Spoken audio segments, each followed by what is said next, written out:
Hi everyone, I'm going to do a reading. Miss Bella's going to help me. And I'm just going to do a short reading today about my new book, Murder and Mayhem. It just came out. I'm super excited. It's just a short little reading. And here we go. Joanne walked to the doors and opened them. Welcome everyone, come in and look around. This is the very first cupcake boutique on our island, and I can't thank you all enough for your love and your support. Come in. She stepped aside for fear of being trampled as a flood of people came through the doors.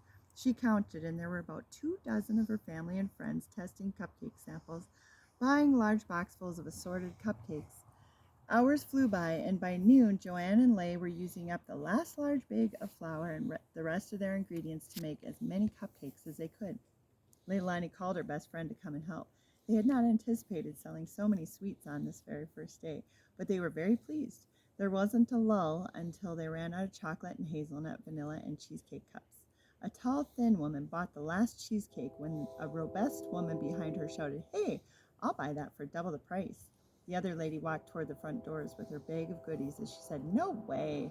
Suddenly, the robust woman who was about to order turned toward the door and ran after the lady with the cheesecake and jumped on her back. "I want that cheesecake," she screamed. Joanne stared in disbelief. She couldn't believe a fight would break out over her sweets. She ran over and yelled, "Please stop, ladies, I can make more." The large lady was still screaming at the victim and practically jumped on top of her to grab at the bag of sweets. The lady under her hollered, "Get off me!" Joanne turned around to ask for help from her sister, but Leigh just stood there stunned. Suddenly, her husband flew through the door like a knight in shining armor. He jumped on the crazy lady and pulled her off. The other lady sprawled across the floor with her smushed cupcakes oozing out of the bag. "What are you doing?" the angry, robust lady screamed at Kalani. "I'm security here, and you're banned from the cupcake boutique." Kalani yelled, "Get out." He shoved her through the front door and added, "Don't ever come back." The crowd of people clapped as if it was a comedy act. The lady on the floor looked embarrassed. She softly cried and tried to pull herself up to a sitting position.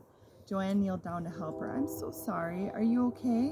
The lady sat on the floor to assess her scratches and make sure she was okay. They were minor, and Joanne pulled the lady off the floor and brushed her off as best she could.